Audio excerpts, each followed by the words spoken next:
Welcome to another episode of the DMC. The DMC is the minisode of DM Talks, Deep Meaningful Conversation. I'm your host, DM.Seerah, a.k.a. Sarah DM, and I'm so excited to have my guest on today because we're going to have, I just know it's going to be vibes. Like, I know it's going to have a great conversation. Vibes, no cartel. Exactly. Come on. Basically, I have been following this. I've been following this one on TikTok for a hot minute. I have been laughing, dancing, shaking nyash with this person via TikTok for literally maybe a year or so now. So I'm so excited to ask you, introduce you onto the virtual stage. Welcome, Georgine. Hi. Hi. I'm so shy. Oh God. Yeah, I'm so shy. No, I'm not, but I'm shy. Today? I'm very, very well. I'm very well. Thanks. How are you? I'm good, thank you. I'm so grateful for you coming today. I know we had a little chat before the podcast started, but honestly, you were just so vibes. Like, you were so funny, and I don't think you understand how much you make me laugh. And like, even now that we follow each other on TikTok, I'm gassed because now I get the friends only content as well. So I'm there, like, I've got extra tea, So honestly, thank you for everything you've given us on TikTok. How are you doing? Well, first of all, thank you so much for the support. It really means a lot, and I'm trying to be better at taking compliments and not deflecting and actually being like, thank you. But it does mean a lot. Like I said to you before we started recording, just hearing those words of encouragement, it really means a lot to keep going and keep pushing forward. So thank you to you, because without people like you, I wouldn't be doing this. I wouldn't be having the confidence to do this. I'm not a confident person, like, on a public platform anyways. It's very hard to be. So to have words of encouragement, it just means a lot. So thank you. No, I'm grateful because that's the thing. I'm literally the biggest hype girl like you'll ever meet. I'm just there gassing people up. But they might not know who I am, but I'll be there in the comments like, me? You do the best. You do the best. I'm so proud of you. I love it. I love doing that. When I'm in the club, I'm just going up to people like, yeah. That's what I live to do. I'm a hype man. Professional. Sorry, I just remembered another TikTok. See, this is how my brain works. I'll be talking and then you'll say something or remind me of something else. But I remember when you were like, when the pandemic shuts, I'll be in the club, and then it stitches to you. Like, oh, I didn't expect to be in the club like this. And you're in the security uniform. Yeah. I'm not going to lie. This is my message. I say this all the time, but be specific. When you want things from the universe, don't be scared to be specific, because I feel like the universe is trying to be like in a comedic bag sometimes. And it's like, this isn't funny because I'm experiencing your twisted comedy. Okay? I said I want to be in a club. I didn't say I want to work in a club. And there's a very big difference between those two. A very, very big difference. Honestly, no, it makes me laugh so much. And you're right, be specific with your manifestations, because they'll come true. They'll come true, and then what then? Because you're in the club. You're in the club. I'm in the club. The universe is going to be like, well, are you not in the club right now? Are you in the building? You're in an empty warehouse that people like to call a club. You're in a club. What now? What else did you want? You didn't say what you want to be doing in the club, but you're in the club now. No, honestly, like, just thank you for the content and thank you for the laughs, because you're literally just vibes. And I'm also mad grateful for you to come on this episode today, because thank you. Maybe not a couple of weeks ago, I know this podcast episode is coming later than when the show finished, but I don't care if you don't want to listen to another episode. But basically, no, you're gonna listen. No, they're gonna listen. They're gonna listen. But like, you know them ones who are people are like, oh, no spoilers. It's been finished for literally 3 months. Oh, not 3 months, maybe 2 months. My thing is as well, like, when it comes to those shows, I feel like I personally like watching shows and watching reviews when I've digested it myself and I've had my own opinions. I feel like people are scared to form their own opinions, and then I like to feel, okay, this is what someone else is thinking. This is what someone else is thinking. You know what I mean? It's nice to get that different viewpoint. I feel like not a lot of people, they want the content as soon as the episode ends. Like, as soon as the season ends, all right, everyone get on you. It's like, damn, can we have the time to digest what actually happened? You're right. Let me rewind that. I normally have a glitch sound in my podcast, so a glitch sound will come here. Basically, In this week's minisode, me and Georgine are going to be talking about the famous cinematography.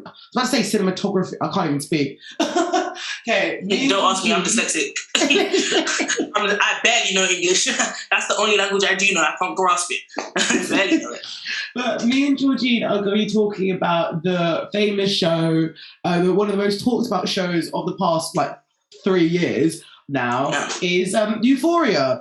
And I made a promise to myself this year. I was like, Sarah, you spend maybe a third of your life streaming TV shows or streaming anything. If you're streaming shit, you have to review it, okay? So I'm so grateful to have Georgine on today because a couple months ago, I saw you talking on TikTok Live discussing one of the episodes, and I was laughing so much in the comments that I was like, nah, I need to have this episode with you because I don't know who else to talk about it.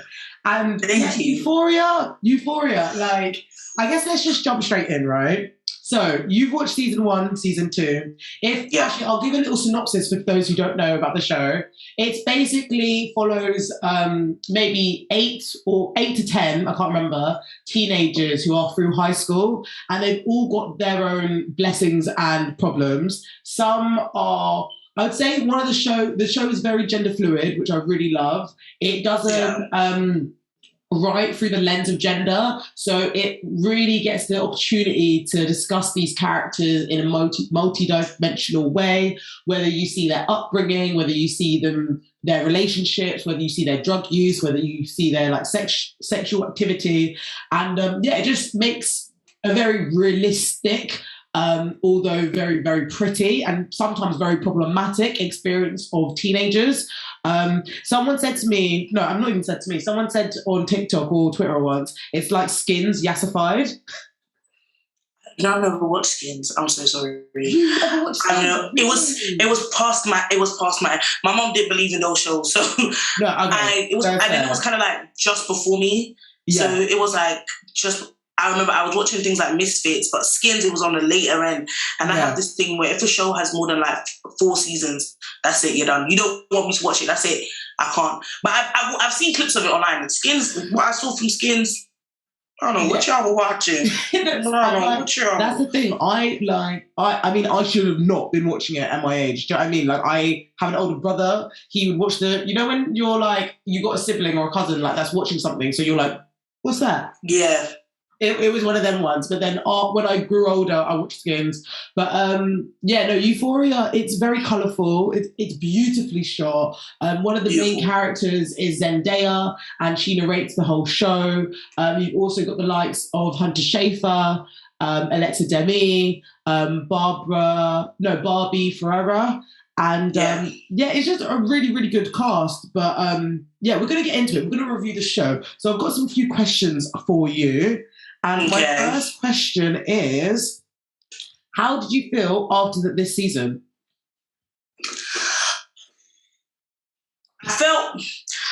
I felt, honestly, the main feeling I was feeling was anger. Okay. I have never wanted to grab someone, Sam Levinson, I have never wanted to grab someone by their hair, by that receding hairline, and just go to town on him. Because I was like, we were setting up for something so great. When they were doing the promos to the show and all the actors were tweeting about it, Zendaya was like, this is about to be really heavy. I'm like, okay, cool, let's get into it. Episode from episode 1 to 5. I remember being to my friend, okay, this is great, but we are only going to get 8 episodes in this season. Mm-hmm. I don't feel like we're going anywhere. I don't feel like we're going anywhere. And then I just feel like that last episode, everything we had worked so hard to build, just crashed out. And I was like, this doesn't make sense. This doesn't make sense. But I was honestly, it was just anger. It was just anger. It was just honestly, I remember telling myself, if season 3 comes out, I'm not going to watch it. Because you guys have just pissed me off. You've just irritated me. You've just really irritated me. It's so jarring because the thing is, with season 1, phenomenal. Season 1, every character had a storyline.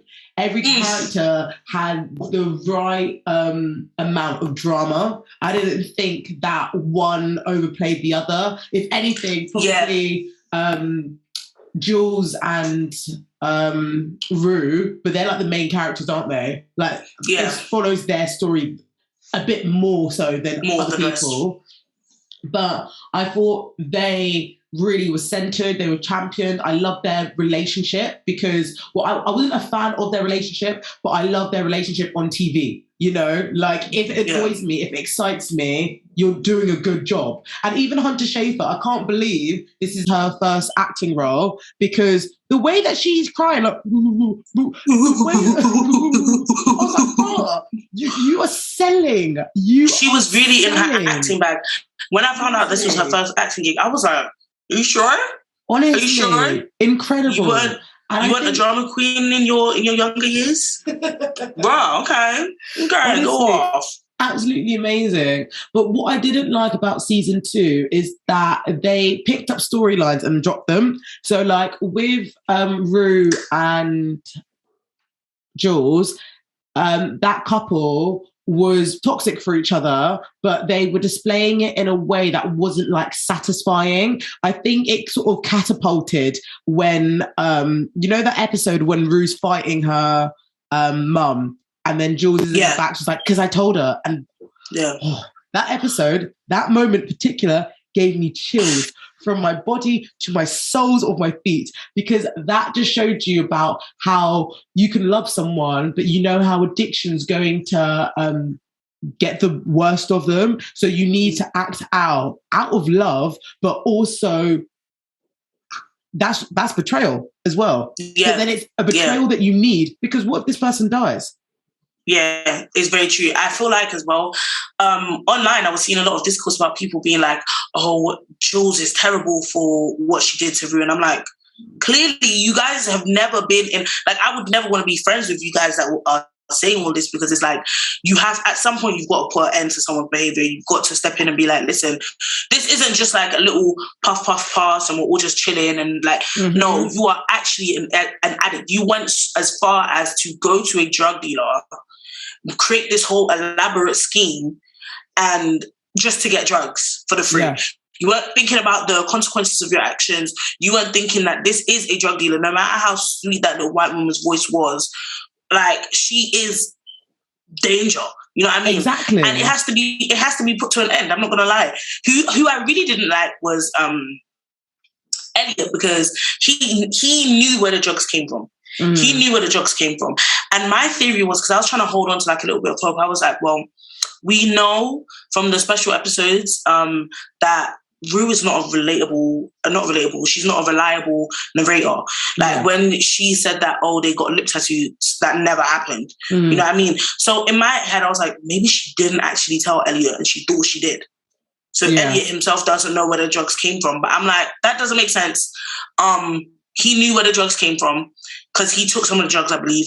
So it's like, you didn't say anything as well. You didn't say, oh, maybe we shouldn't throw away the drugs because of the danger. It's just like, but I completely understand why Jules did it though. Like 100%. What Jules was doing, sleeping with Elliot, was wrong, but you couldn't be wrong and right at the same time. Like that's 100%. The thing of being a human. There isn't just a clear wrong or right path. Like to some people, what I consider wrong, you might consider right. You know, and vice versa. I just feel like it was such a hard episode to watch. But everyone was in their acting bag that episode. Everyone was in their acting bag that episode. Incredible. Yep. Incredible. Like the episode that we're talking about, I can't remember the name. You know what? I should have probably actually wrote this down before I came up. I'm gonna try and scan it on my phone. But the episode where it comes out that Zendaya's character Rue has been taking drugs. Jules let her mum know. Zendaya and Rue and her mum have a massive fight, and then Rue goes running up and down all of LA to either get drugs because she's trying to avoid her she's trying to avoid her come down. She also exposes another massive storyline during this rundown, which is Cassie, who's played by Sydney Sweetie, I think. I think her character is sleeping with her best friend's ex, Nate Jacobs. When I get my hands on Nate Jacobs, when I get my hands on that Nathaniel Jacobs, let me get access to a knife, because people are trying to do, oh, this person would end him with psychological. No, we need to actually end that. Like, he is one of the sickest people I think I've ever watched on TV. And what is so scary is that he's so young. Like, if this is what he's doing at the tender age of like 17, I think he's kind of supposed to be like 17, 18. Yeah. What do you think he's going to be doing when he's like 25, 30, 35, you know? 100%. But the thing is, I love it because I think he's so realistic. I can't lie. I grew up in a predominantly white area and I met a lot of middle class. I know. What was I saying? Grew up in middle class white area. I met middle class white men who love power. And I think because I was able to see those similarities in Nate, as in that narcissism, as in that manipulation, as in I'm right and I'll do anything to protect what's mine, it made it so realistic. So like when I don't like Nate Jacobs, but I shout out to Jacob Elordi, the actor who plays him, because the way that they're able to shape their conversation, the way that they can be alluring, the way that they can be a bit like cold, but like very confident at the same time, is great acting. But the thing is, what I didn't like about this like storyline is that like it was hyped up so much throughout the show, and it didn't really get like a satisfying. Do you know what it is? It was like Stephen Levinson. What is that the name? Stephen Levinson, who? Yeah. So it's not. Is it Stephen or is it Stephen Levinson? I have no idea. I can't remember. Sam Levinson. Sam. That's it. Sam. Yeah. Sam. It felt like he was teasing us with this secret, teasing. Rue dropped the ball. Right, exposed the whole thing, and I loved how Rue dropped it because that was actually that comedic timing, amazing. But then we didn't get enough attention on the aftermath. I think Jacob, he was able to still come out on top because he was able to maneuver and control the situation. But what about Maddie's mental health? Cassie can use her white tears not even just her white tears, but her white tears and being a blonde white woman and being like, ha, to like undermine the situation. She thinks that she's more vulnerable because they weren't going out at the same time. It doesn't matter if you guys weren't going, if Maddie and Nate weren't going out, you still disrespected your friend by sleeping with the ex, especially when the friend wanted to get back with him. But it's the fact that they sort of relied on this trope of like, oh, look, Cassie has daddy issues. Cassie's been through this. Cassie's been like that. She's able to encourage this victimhood. Whereas Maddie, she's a person, despite her trauma, she has that warrior archetype that a lot of women don't. I mean, women grow into it, and that's the sad thing about our society. Like, a lot of women kind of like, I don't know. Okay, let me retract my words.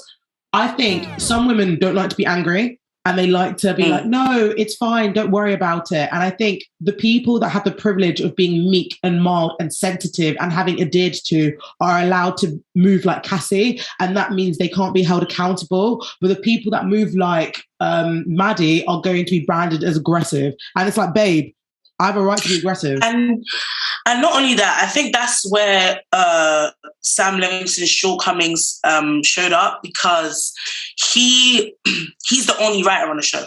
He's the only writer on the show. Now, my special power, a lot of people know this, my special power, give me a topic, I can link it back to race. I can tell you how a tree that grows apples is linked to slavery in the 1800s. Like, I promise you I can. But that's where the shortcomings show up. That's where we need women in the writing room. We need people of color in the writing room. We need diversity in the writing room, because 100. You as a straight cis white man cannot, no matter, it doesn't matter, cannot write a character, cannot write a woman of color, cannot write a man of color. You don't have those experiences. And I feel like him focusing so much on Cassie tells people like, oh, well, it makes up to some degree, makes people sympathize with Cassie. Like at some point I was like, well, and then I had to like snap into it, and I'm like, no. Not only that, because it's not only just a sensitive situation of, oh, that's my friend's ex. That's you've watched this friend be abused by this man. That's as simple as it is. You've watched this friend be abused by this man. You were her shoulder to cry on. You've seen and felt the horrific things that he has done to your friend. What makes you think that you're any different? You know what I mean? And I feel like it... Sorry, I don't mean to interrupt, but this is the wildness of white womanhood. This is the wildness of white womanhood, because Cassie's character generally thinks that he will do that to Maddie, he won't do that to her. And you have to think about why.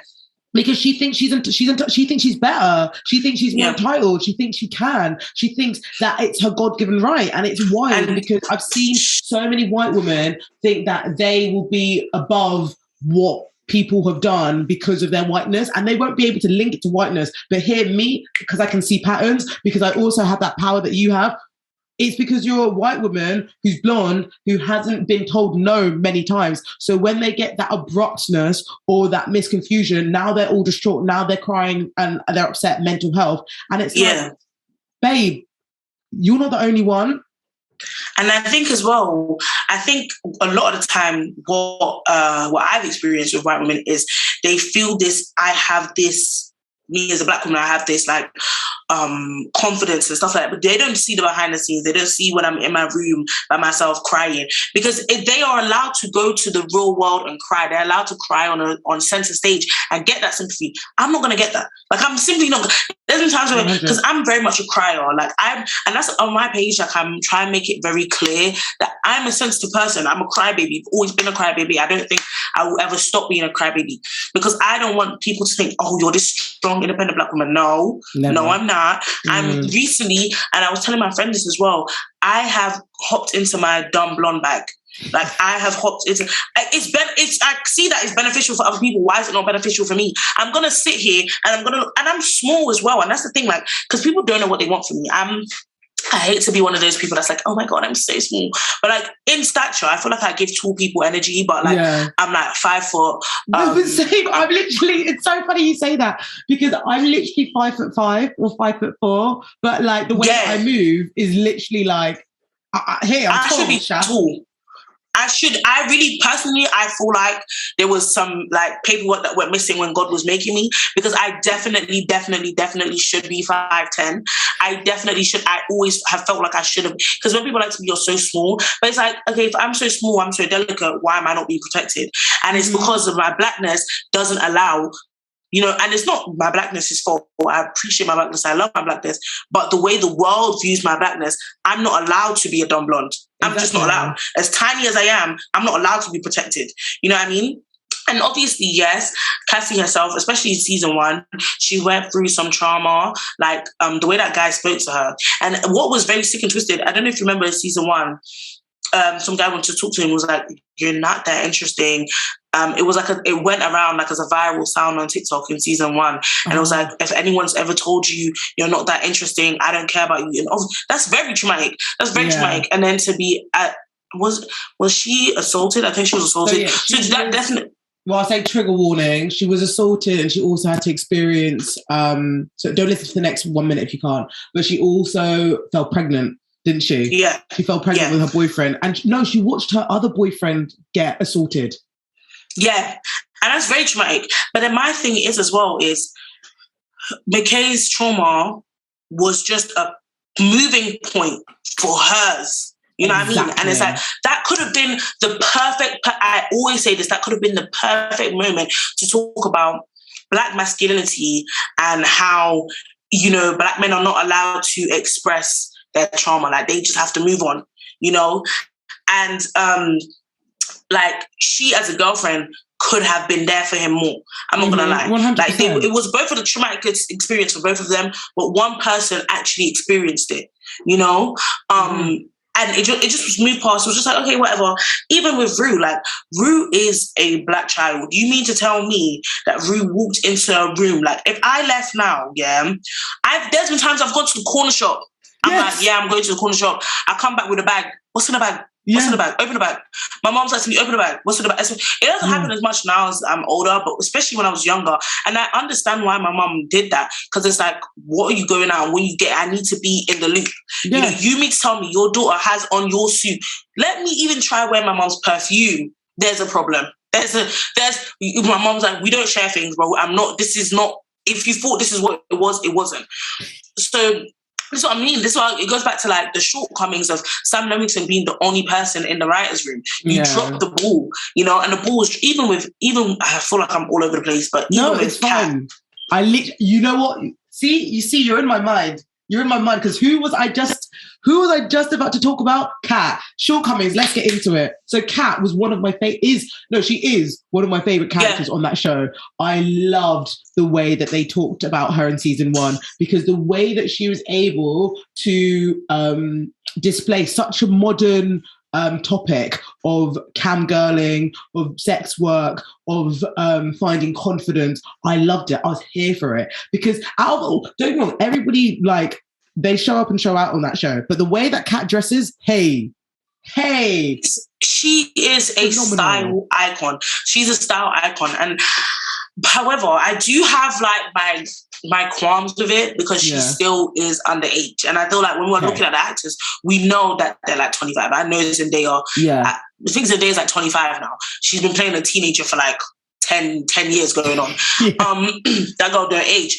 But like, I really feel like this season, I was most looking forward to Kat's storyline because that's someone I relate to the most. I feel like I'm not a big person. Like I wouldn't consider myself big, but out of my group of friends, I definitely am the biggest. And I was talking to my mum about this yesterday, and I was like, you know, it's hard for me to find confidence when I'm out with my friends that are smaller, that get a lot of attention, because I know I'm not ugly. This face card could never decline. Pretty people. I just could never decline. However, when you're out in the real world and you're with your friends that are getting a lot of attention, especially like when I was growing up, it was very hard. It was very hard, and I was looking for confidence in various places where honestly I don't think I should have been looking for confidence in those places.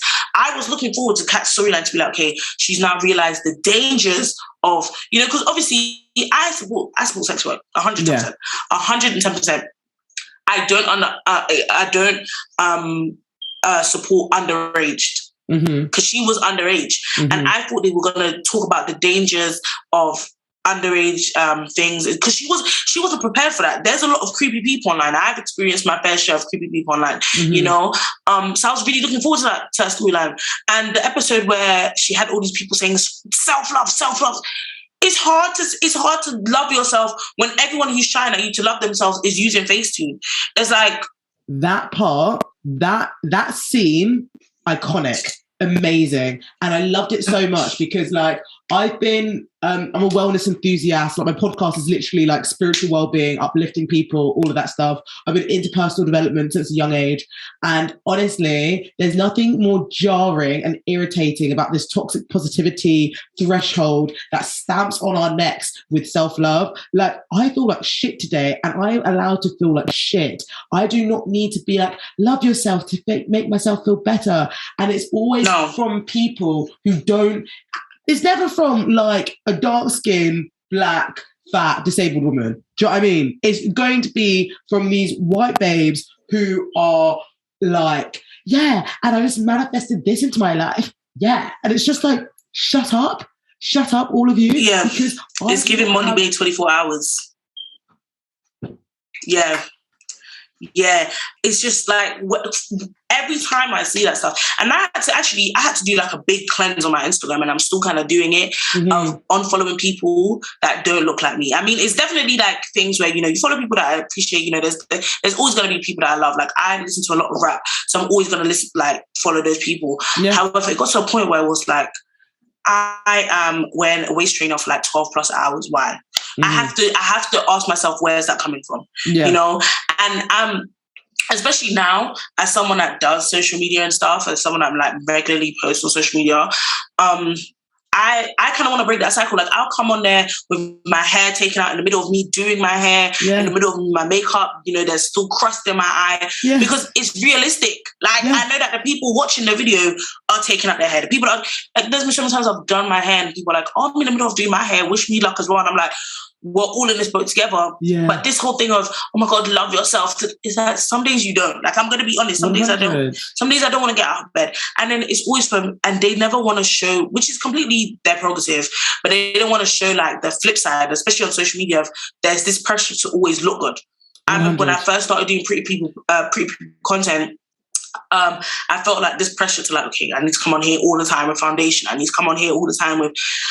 And then I was like, I'm actually in the comfort of my own home. I'm not about to put on makeup just to film a video. So I was really looking forward to Kat's storyline. I was looking forward to her finding her confidence in herself. You know, because the confidence that Kat had in season 1, it was great, but it didn't have a solid foundation. That confidence was going to crumble. And it did. In season 1, in season 2, it did.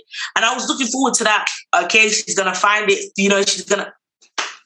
And then she's telling her boyfriend that she has a brain tumor.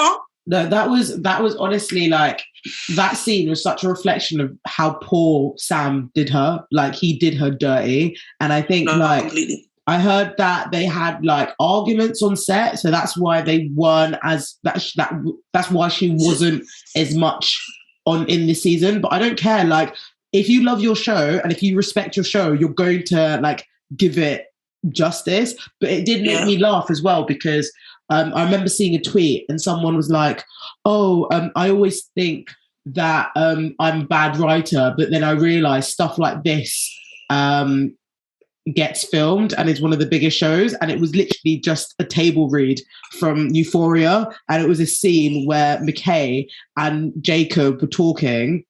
Not Jacob, sorry, and Nate were talking, and it was literally locker room talk. It was like, oh yeah, you're gonna fuck her, yeah, you're gonna do this, yeah, you're gonna do this, yeah. Yeah, it was like, and it was so dead and had no imagination and no creativity. It was literally like bare minimum. It was childish, yeah.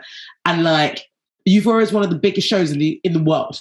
So the fact that something with that dead writing can be this talked about shows you that there's so many other people that need to get their writing or to get their scripts in the room and get their scripts getting funding so that they can have 10/10 shows. Because Euphoria is pretty, it is beautiful, but like beautifully shot, beautiful gowns, beautiful gowns, beautiful songs. It's kind of dead. Oh no! What? Actually, let me say that there's been times where I've had to pause the show. I mean, let me just add this to my Spotify. Shazam. Shazam. I'm gonna need you to. Yeah, I'm gonna need you to. Yeah. Don't worry, I've got you. But it just shows you how well, yeah.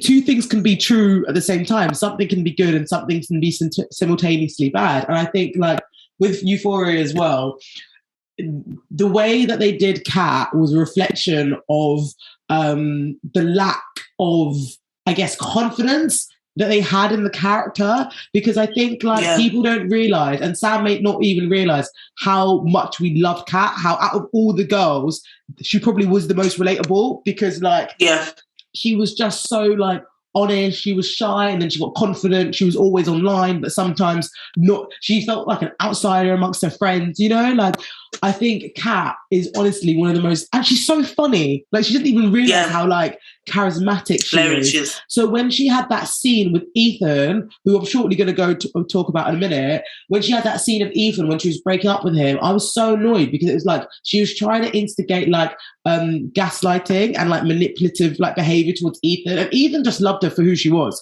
Like, Ethan didn't care about anything, he just liked her. And then because she was so insecure on herself, she projected those feelings onto Ethan, and I think Ethan got done dirty as well. And I feel, and not only that, I think it's, you know, because it's fair to stop liking someone. Like, it just, sometimes it just happens, you know, sometimes you think that you're in love and then you don't. However, it was like the way that it was handled, it was like, this doesn't make sense for Kat. Like for someone like Kat, it does not make sense for her to go out of her way and stay soft. Because in season 1, she was like brutally honest to the point of, I was thinking to myself, you're a bit rude. I'm not gonna lie. Like your honesty is a bit much. So you know when they're too direct. It was like, it's like you're so honest, and now you're just lying through your teeth. Sam, what's going on? Like what's going? And this is what I'm saying. Like if you had people in the room, because I'm gonna say this, Michaela Cole would never. Michaela Cole would, she would never. She would never. Versatility on 10. Like this is what I'm saying. There needs to be, because there's not a shortage of Black writers, you know. Yeah. There's not a shortage of people of color writers, like, you know, queer writers. Abundance, yeah. They just don't want to fund them because they don't have faith in them. But it's like, why? Because like even like if you look at the statistics for other stuff, it's like, when Black women really love something, money's going to get pumped into it. I mean, look at the hair industry. You took out, but are we? It's going to get pumped. Separated at birth. I feel like you're in my mind. You're right here. Tell it. The front cortex. Yes. Yeah. Because it's like, it's so annoying because it just doesn't make any sense. Like, look how many people were talking about it. And I also feel like the lack of Black characters as well. But then again, they are in like a predominantly white area. And me, I'm not gonna lie, like, because I grew up and I still live in a predominantly Black area. Yeah. To me, this show was unrealistic until people started coming out and being like, oh, hold on now. This is very realistic for what them man do over in their corner, because I was never in that. Someone didn't like you. There was no psychological torture. It was just, we're gonna fight after school. Yeah. Fight it out and call it a day. Do you know what I mean? And move forward. You see them in the hallway, you might roll your eyes or whatever, but you know, it's resolved. But this, like, because even before I started watching Euphoria, one of my friends was telling me about it. She was like, she went to school in a predominantly white area. Like, if they didn't like you, they were going to use psychological tactics. Like, you were going to feel like you're so, like, to the point where you're eating your lunch in the toilet. Yeah. But in my school, you didn't like someone, cool, let's fight. Yeah. Like, let's go on ahead and fight. And it was so, Euphoria was almost like a documentary for me, because I'm like, oh, people really live like this. You guys really live like this. This is too much for me. This is too much for me. You're actually so funny, because it's true, because that's the thing. Like, it is just a reflection of different cultures and a reflection of different writers. Because, like, I think with, especially, let me just be specific, like, the way that accessibility to drugs within the young teenage community of white people is just wild. It is wild. You're just like, how did we get here? Like, how have you, at your age, found this? Like, what is the trail? So I think, like, to that degree, Sam is right, because I think he grew up in LA, and the story is loosely based in his life. So, like, loosely based on him. Yeah, so I think the reflection, especially in LA, I could imagine it being like heightened of like virality, you know? But then saying the same thing, we could look we could go to a high school in Scotland, right? And people from different cultures could also participate in these activities because of the accessibility there. I think when we talk about drugs, especially, it's like a class culture, and it's like I think it's a class culture, and I think it's also like a reflection of the community around you, because maybe if you were in a really like middle class white area, you're going to see cocaine. But maybe if you were in like an area in the outside of Scotland, you might see heroin. Do you know what I mean? Like, there's just different levels to drugs. I don't think, personally, I think all drugs could be decriminalised, because when they're decriminalised, then the resources can go to actually help people like get out of them. But then equally, I think because people are afraid to talk about drugs and how it affects the community and how it affects the accessibility, especially to lost teenagers who want to feel something, it's layered. It's so layered. But I actually will talk about this in another podcast episode, but I'm hoping to manifest like either a doctor or like a drugs and addiction behavior counselor, because I want to talk to someone who actually knows their shit and not just talk about theories, because loads of people pass and loads of people get really like strong addictions, and it's sad that like so many people go just get into these behavior patterns. But I promise you, if they had companionship, if they had connection, if they felt secure in the things that were within them and around them, they wouldn't care for it. They really wouldn't care for it. And do you know what, actually, like having said like, okay, well, in it's not fair for me to just say only like, or not only, but like white people, that's a white people thing. Because I feel like then when black people, because black people can do it as well, and I mean, we have them here, and I feel like when I say stuff like that, it's just like, it's sort of, it's harder for black addicts as well, because like, I'm always going to be black and black before anything. This is going to, wait, do this again. This is going to be the thumbnail. But no, it's true. Like, having said that, I do wish that there was a black person in that show. Obviously Rue's black. She has her black mother and stuff. And then, but I definitely don't. Oh, who's that bad B? Who's Lexi's assistant? She's like, fuck Dakota. A black girl in the show. Yeah, she's a black girl. She's Lexi's assistant, and they do the play together. Yeah, loved her. I really feel like she didn't get enough screen time. She was so like, it was so nice to see a sweet black girl, like a sweet dark-skinned black girl with natural hair. Just see her like, I'm not in the shits with you guys. I just want to support my friend. Like I really appreciated seeing that. Because it was like, it's all the time, and I get she was a side character, but it was like, she brought just that little piece of joy. To like such a heavy few episodes. And it was like, oh my God, it's so nice to see that you're not in the shits. However, I would have also liked for there to be a black person that was in the shits, because it's like, it gives other black people the chance. Because like, Rue, to me, she is, I don't want to be one of those people like, oh my God, I don't see colour, but she's not written as a black girl. Yeah. Like I feel they made the role for Zendaya, so I feel like they fixed around that. But she's not written as a black girl, because certain things would not be happening. Like I know even people that grew up in like predominantly white areas, their parents, their family, the community is more involved in that. So it would have been nice to see how, a black girl or black boy with parents that are more involved, how that would have worked out, the differences in how maybe Rue's mum would have handled a certain situation versus how someone else's would have handled a certain situation. Because I just feel like, where are the parents in the show? Yeah, no, like, where is the community? It's true. Like, I think that's the thing. In the later episodes, we see that her community is literally her mum and Ali. And I think, like, that's not, and like even whoever plays Storm, whoever Storm Reed plays as well, I think they did her dirty as well, because they were saying like, oh, she has a storyline. Her storyline was just, not doing too good at school because she has to deal with her sister. Exactly, crying. And it's unfair because like, I like how this show shows how addiction influences your like inner circle. But yes, give me more of that. Show me how Ali and the sister were influenced by that. Don't give me one scene to satisfy, because that's the thing. This is what I mean. Like, this show teases you. It teases you. You want more, but it doesn't satisfy. And it's frustrating because it gets to a point where it's like, okay, how much teasing are we gonna take? Like how much can we take? I can't take all that tease, bro. Like, come on. Like at some point we have to think about satisfaction. Like at some, because like I said, like when it got to like episode 6, episode 7, I was really worried. I was like, because someone said online, oh my God, season finale is next week. I'm like, season finale? What do you mean season finale? We haven't wrapped up anything. So how hectic is this last episode going to be?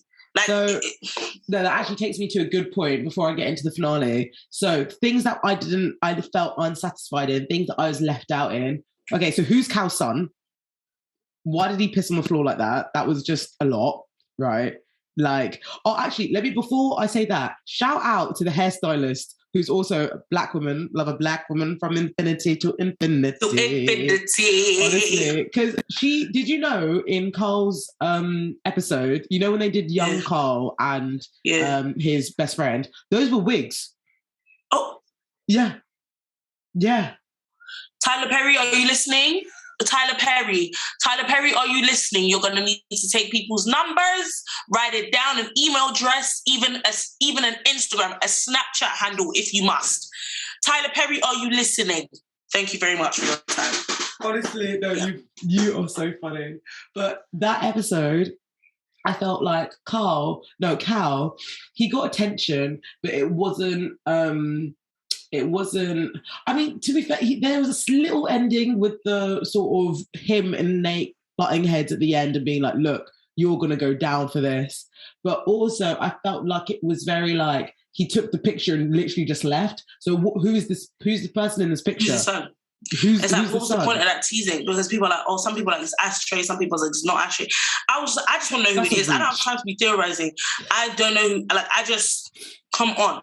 Like, and for me, that theory, it didn't make sense. Like, at first in season 1, I was like, okay, this could make sense. Like, then we got Ashtray's backstory. I was like, okay, it does make sense. It doesn't make sense because I don't think Jacob, I don't think Nate's mom has ever taken drugs. She was never a drug addict, so it didn't make sense for his storyline.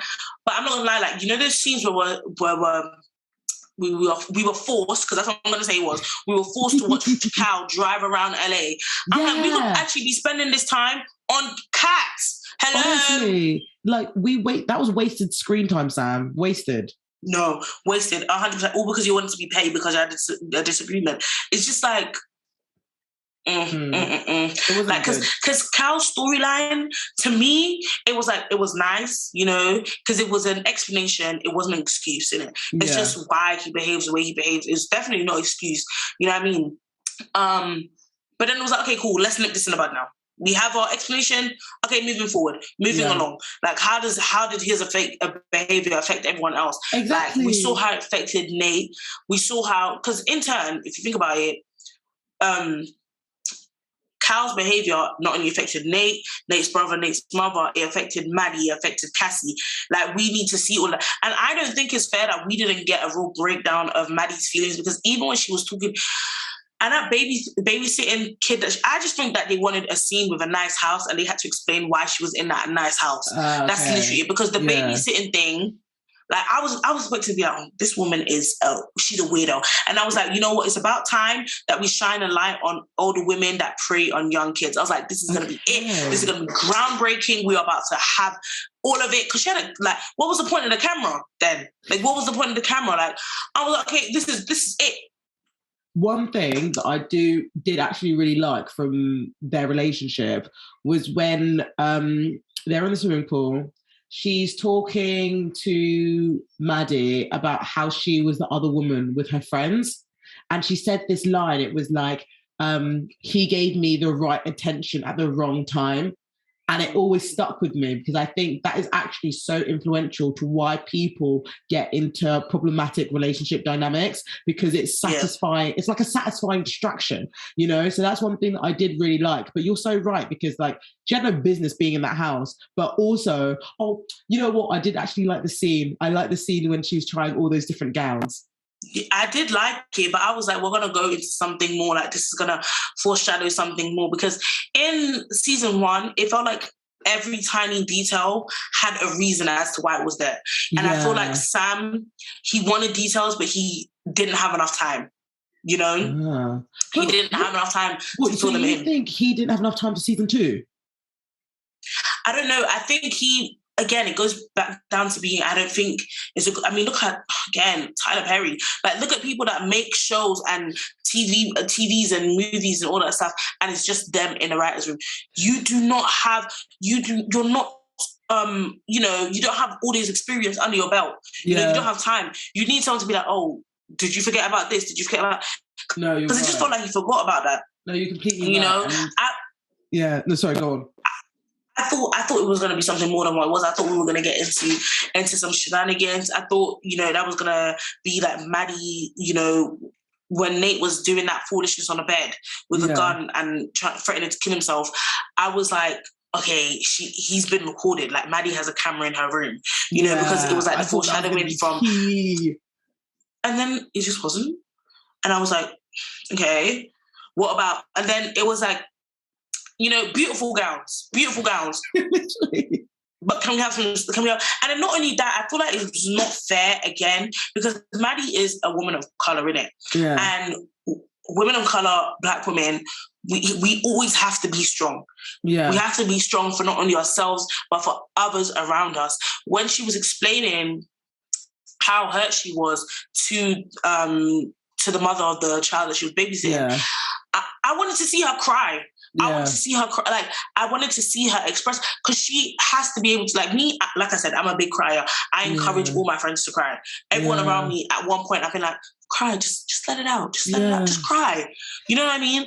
And it was like, the fact that she didn't, and when she did cry at the end, it was like that whole situation with Nate and a gun in the bed, that was a lot. You know, that was a lot. Traumatic.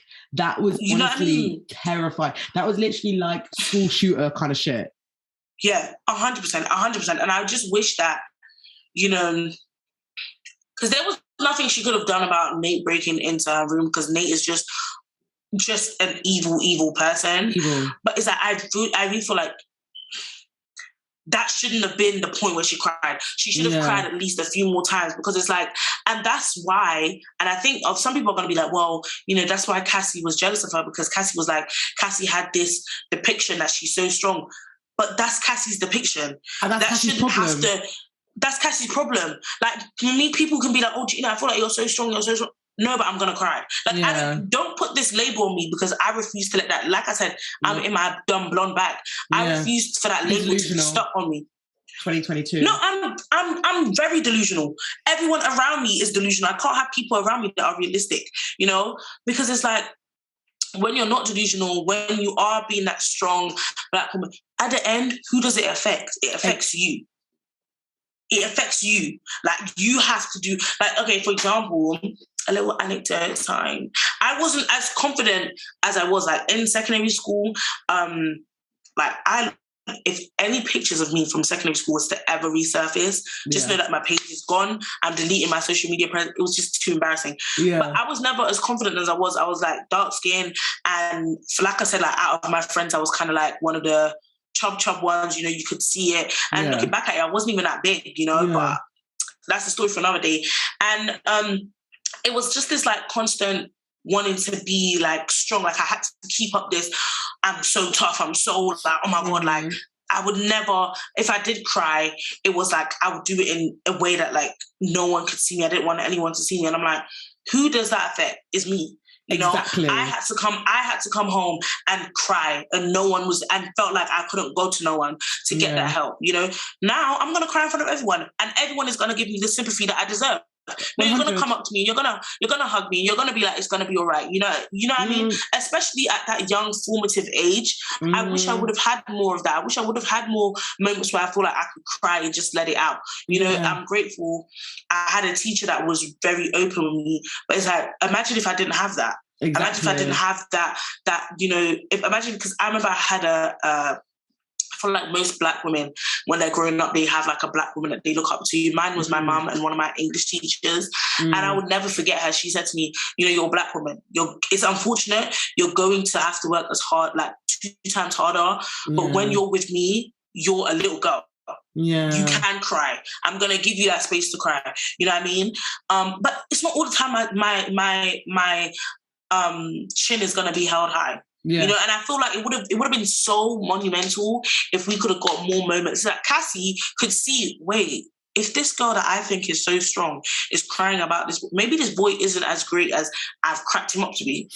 But that's the thing, it's like, that's her best mate at the end of the day. So at some point you would have seen her cry, and it shouldn't have taken you. And that's the thing, this is what this particular white woman, a.k.a. Cassie, she heightens her romantic relationships. Like, anything else comes second to that. And that's the thing, like, because she doesn't find that emotional investment and the emotional proudness, she finds her worth through romantic relationships. She thinks she can act away. And it's sad, because I think Cassie's actually, like, quite realistic. Like, I've seen many Cassies come before, and it's depressing. So, like, now I just avoid Cassies, because it's like, everybody has insecurities, but Cassie is an insecure person. And because she is an insecure person, that is why her relationships are going to suffer around her, because she's always going to do something that's tit for tat, whether it's her sister, whether it's her best friend, whether it's her mum. Shout out Cassie's mum, because she's a great actress. Great. Absolutely. Actually, you know what? That takes me to the next topic that I want to talk to you about. So let's get into it. Season finale, Lexi's play. Shout out Lexi. I just want to say, shout out to Lexi, yeah. But I know that school, they're going to be eating bread and water for the next 2 years. Where did they find the money for that production? Moving stages. Bro, so you mean to tell me that you had money? Half of the students, half of your school population is traumatized.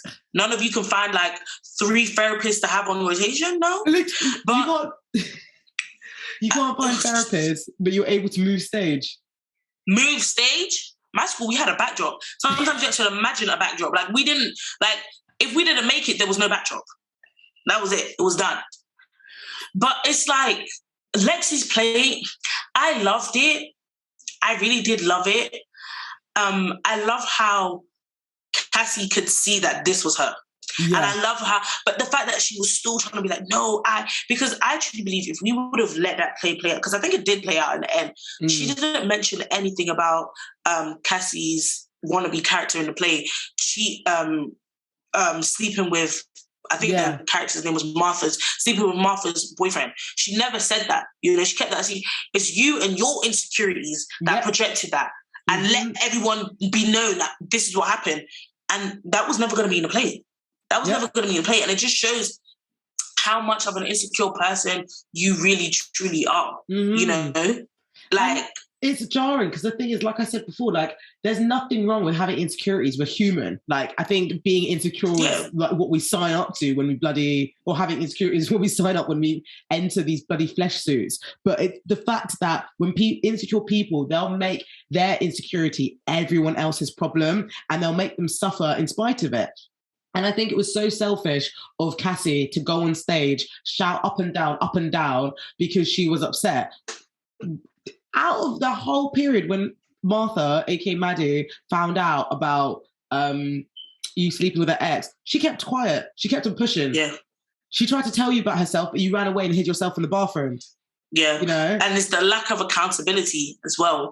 It's the lack of accountability, the fact, and you're doubling down on it, you know? You're doubling down. You're like, I'm crazy. No, you're just sadder. Like, I hate to break it to you, my love. Your behavior is quite sad, you know? Exactly. It was just like that whole play. I was really glad to see that Rue didn't act up and Rue wasn't the one that was like, because it was really shitting on, like, there were moments that I was like, Lexi, this isn't your trauma. Yeah, no, like, especially when they're talking about grief. When they're talking about grief and her father's passing, I was like, whoa. I was like, this isn't your trauma, you know what I mean? Like for me, it's okay for me to make jokes about my dad, not you. You know, kind of thing. And that was just because that's the thing. Lexi has her own grief that she could have drew from, because grief doesn't necessarily mean you've lost someone and they've gone to another realm. 100%. Grief could just mean someone has left you, you've been abandoned, because that's what happened to her. She could have pulled from that, you know. Yeah, and I just think it's very like you're grieving the relationship that you that once was. You know, I think like. Because that wasn't sort of showcased in the show, it can be a bit sensitive, but I did also like the fact that they were able to come together also part of it. But I mean, I guess that was one good thing that came out of the play. Like sometimes not everybody has that experience, so it's nice to have that composure and just have that connection. Yeah, and if Rue liked it, I loved it. I'm not going to lie. Because if she would have overreacted, so would I. I'm not going to lie.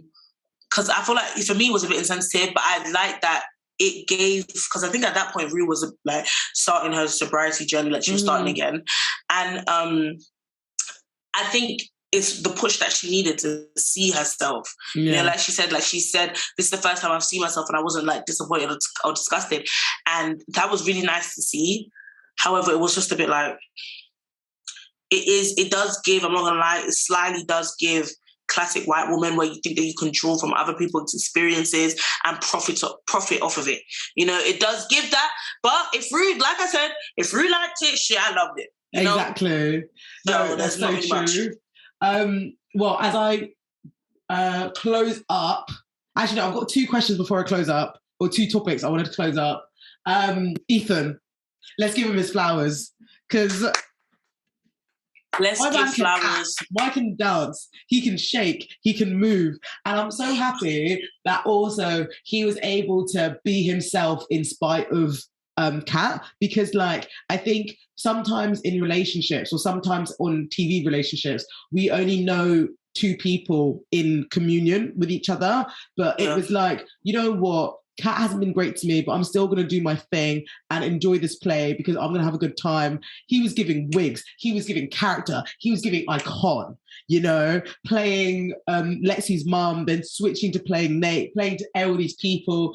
And I love the dramaticness of the last scene where everybody's dancing of I need a hero, because like I love that. It was so like, especially because the thing is with narcissists like Nate, you can't play them. You just have to show them loudly. Like they will always think they have the upper hand because they're a narcissist. But what I loved about that scene was the fact that you want to be embarrassed. You want to embarrass others. Let me embarrass you. Let's get into the same trousers together. Let's all feel embarrassed. Because me, I have no shame. I can dance. I can do all these signs, but I still affirmed my identity affirmed in my sexual identity. That doesn't faze me. But you, childish man, want to embarrass everyone, and then when you get embarrassed, when the shoes are on the foot, you want to cry, you want to run out, you want to say that's homophobic. You want to say that's homophobic. Well, I was gonna ask you, what do you think about people that are saying, you know, I can see what Nate is saying about it being homophobic? I mean, the thing is, I want to say, the thing is, it's annoying because I'm one of those people, I'm like, yes and no.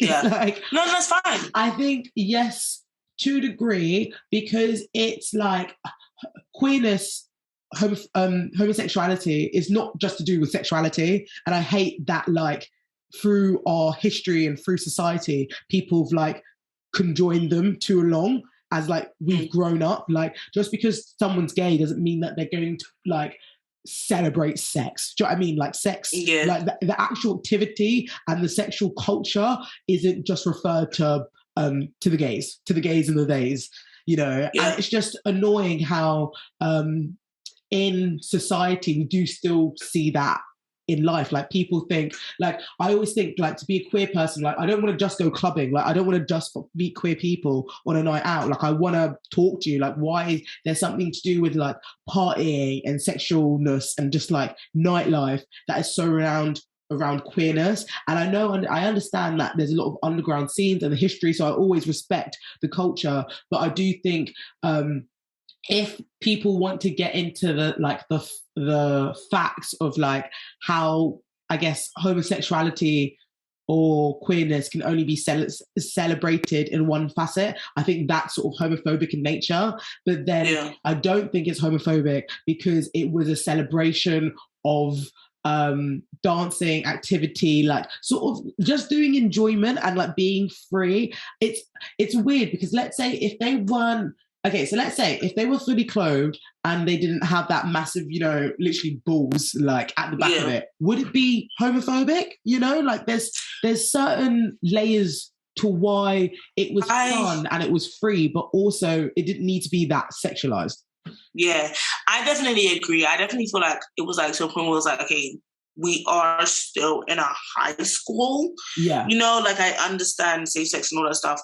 And like you said, like, you know, the whole queerness being linked to like overly sexual people when that's really not the case. I think that, like you said, is homophobic in nature. However, I do think if you spend enough time with men and having like conversations, or not even just having conversations, observing conversations with men, there's a lot of homoerotic, romantic behaviors that they like to display, like this locker room talk, you know. A lot of the time it's like, yeah, it's like, a football feed is like, very homoerotic. Yeah, I'm like, I'm not saying, you know, this is gay, because I feel like you have to be gay, you have to be attracted to the other sex. But I definitely see that, like, you want to be free, you want to have these discussions. Because with my girls, like, I could have a discussion about like my queerness and stuff, and it's not really a big issue. But I feel like, and that's the thing, this is what I'm saying, like, hypermasculinity does not benefit anyone.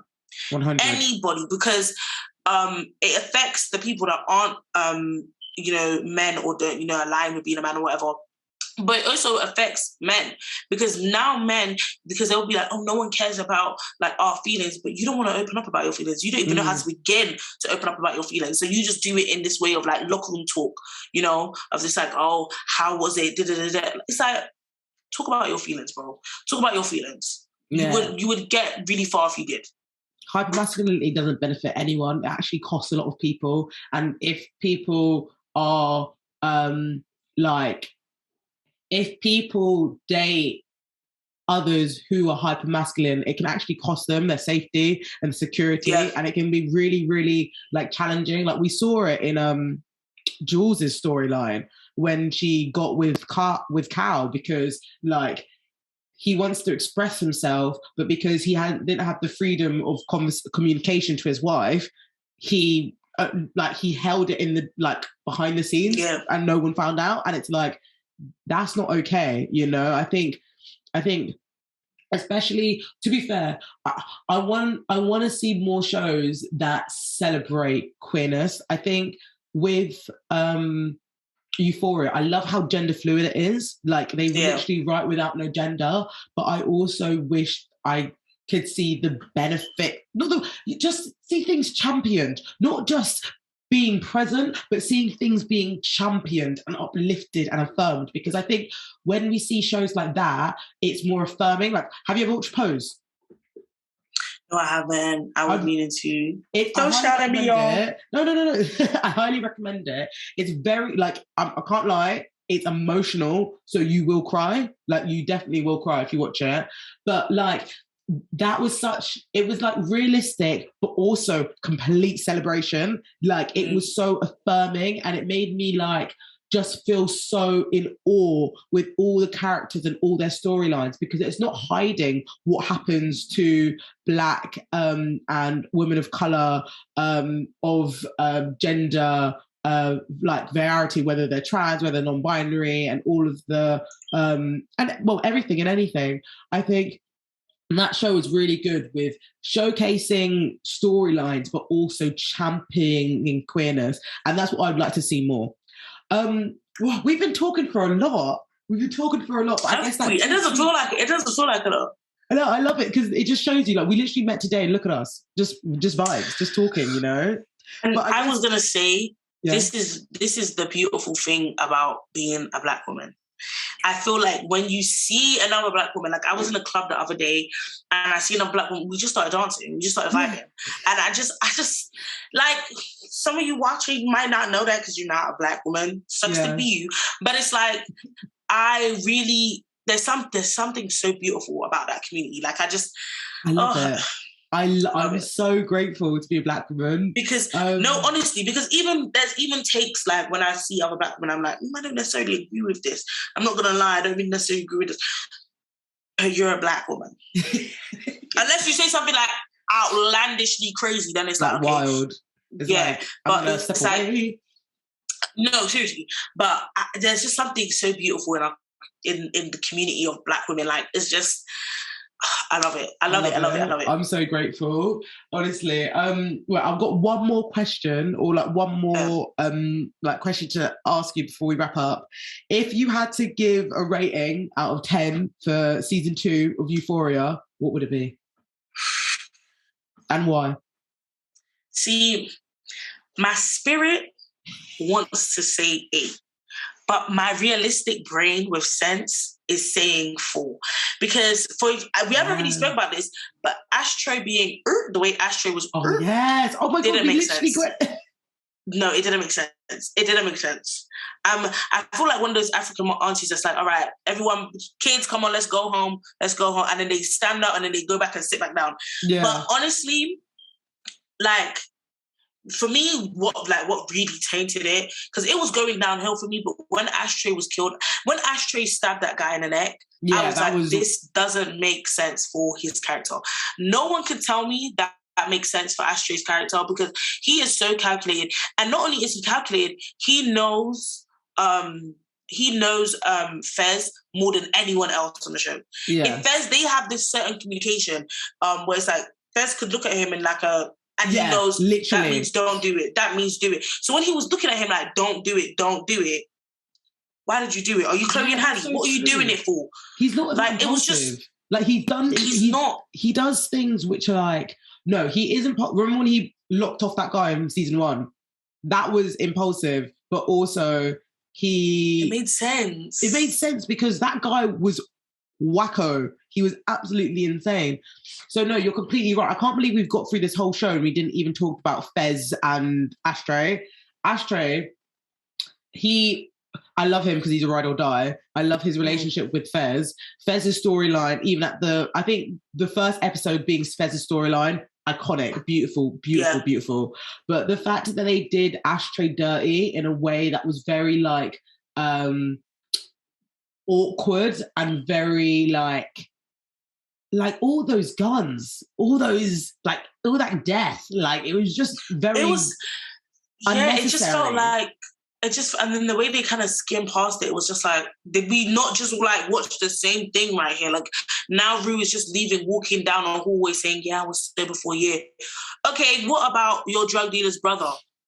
What's going on there? Drug dealer's brother. What about you at the end of the day, Rue, I'm happy that you're sober, amazed, proud, but you still owe someone 10 grand. You still owe someone 10 grand.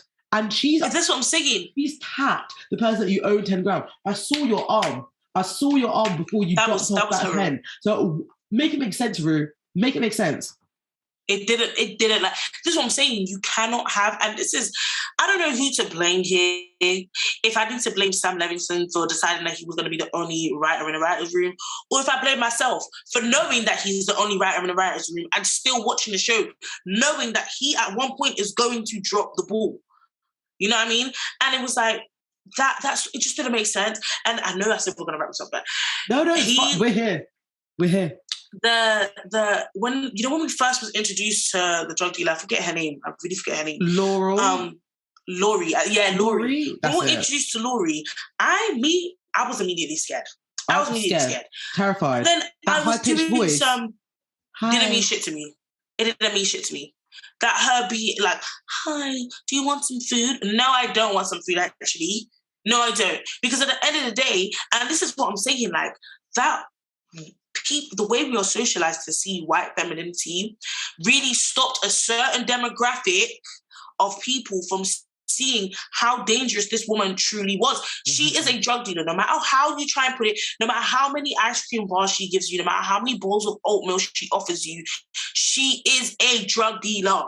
She made people strip naked. You know, she is a dangerous woman. She said to Rue, if you fuck with me, I have some people that would really love that you're nyash, you know? So when people are like to me, I didn't expect Laurie to do this to her. What do you mean you didn't expect Laurie to do this to her? I did. I thought she was gonna tell her henchman to grab her from her bedroom in her house. Honestly, that's what I thought was gonna happen. I was like, there's no way you guys are telling me that you weren't scared of this woman. You know what I mean? And it just goes to show, like, when you have shows like this, and you know there's so many people watching it, you get to see how so many people are socialized in different ways. How so many people, you know, how can you confidently hop on Twitter and be like, I wasn't scared of a drug dealer that told me I should be scared of them?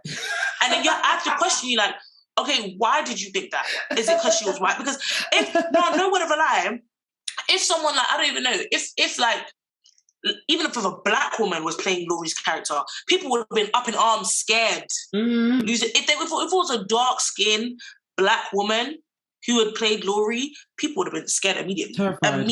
There's no way that they wouldn't have been scared. You know, I can't believe it took certain people until they had to see Rue jumping out of that window to realize, wait, Laurie's someone not to be fucked with. And it's not even like, and you know how like, obviously, you know how like there's drug dealers at different levels, you know? Like Laurie's at the top. Yeah.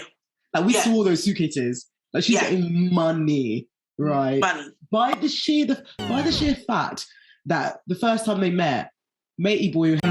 So yeah, Laurie is a scary woman. Be scared of her. Everybody should be scared here. No, like literally, there's so much going on that you should be scared of right now. And you being scared of like someone like Elliot, like I get it. Elliot is evil. However, let's focus our attention on the bigger evil here, okay? Honestly. Like I just didn't understand why people were just not scared of her. I was like, she's a very scary woman. Like, if I was to see that woman, I'm like, I'm not interacting with you. No, I'm crossing the road. I'm crossing the road. Clutching my pearls, clutching my bag, and I'm crossing the other way. I'm going the other way. Like I said, I'm not going to stop saying I'm in my dumb blonde phase. I'm going to, hello? Clutch my pearls. Scary. I'm scared. Scary. No, that was right. I understand your rating. I think I'm going to give Euphoria season 2. I'm going to give it 5. I'm just going to give it 5. I'm going to go bang in the middle. Well, no. Yeah. I'm going to go in the middle of what you said because, like, it was entertaining, beautifully shot, but as a TV show needs to be written well to be exciting. Like, 3 out of 8 episodes were good. And that was the first one, the first episode, the episode when Rue was doing up and down stunt double. And then what episode? I think the second to last episode with Lexi's play, maybe the last episode just because of Lexi's play, but what they did to Ashtray. Who's that babe with the big lips? I forgot her name. Faye.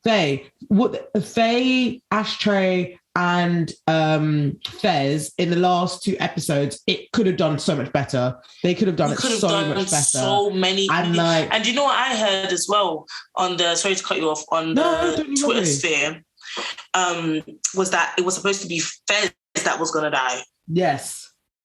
And I was like, what do you mean, Sam? What do you mean? Like that, it just doesn't, no matter how.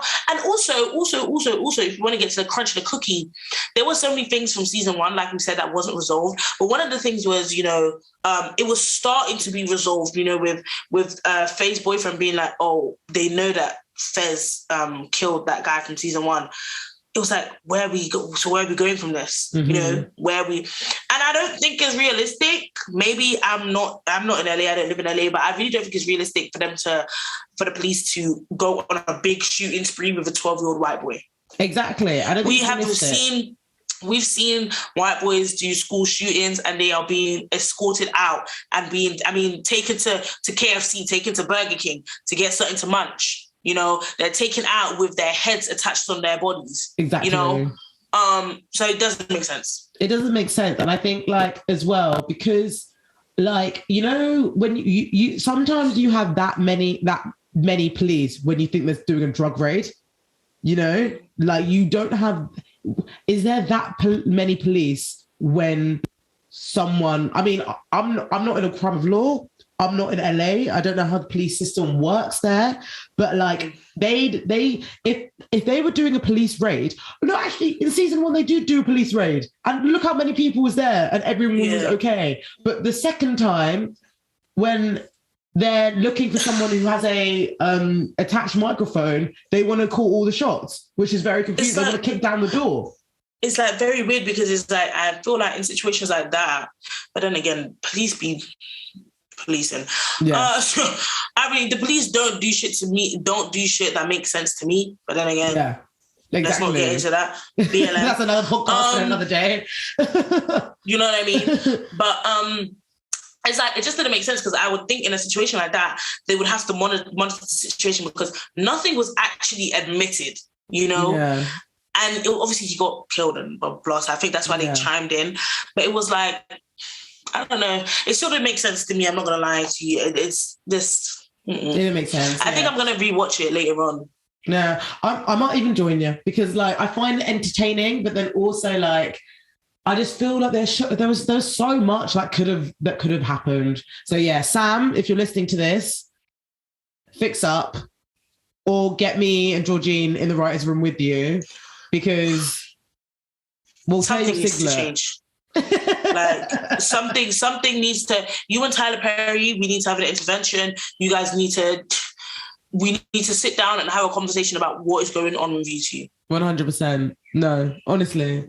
Oh, Georgine, you've been amazing. You have been amazing. So have you. You've been so easy to talk to. Oh, thank you. And you know, I just love how this is literally the first time that we're meeting. Like, virtually. And like, no, you've been an absolute pleasure talking to. And I'm not going to lie.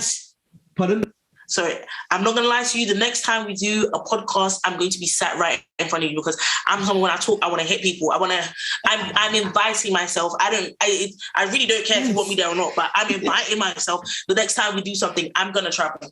You know, no, 100%. We will have I don't live too far. Well, I'll let you know after we've ended. But I'd love to reconnect with you. Let's manifest me a studio. Let's be specific with our manifestations.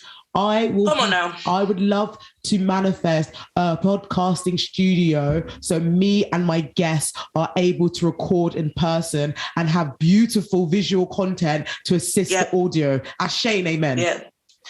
Amen. Amen. I'm right there with you. Honestly, it's going to be lit. We're going to give you all the content, give you all the TV show reviews. Could you leave listeners with your socials so they know where to find you? You can follow me on Instagram, TikTok. What other socials do I have? Instagram and TikTok. On Georgine, GE. If you want to follow me, follow the podcast Instagram. It's at DM.Talks. If you want to follow my TikTok, it's going to be DM.Seerah, SEERAH.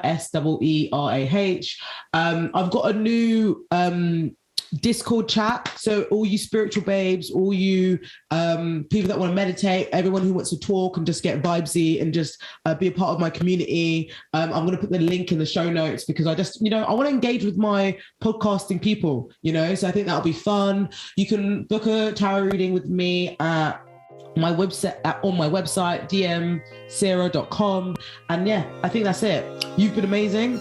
It's been amazing. I shall see you guys next week. Bye.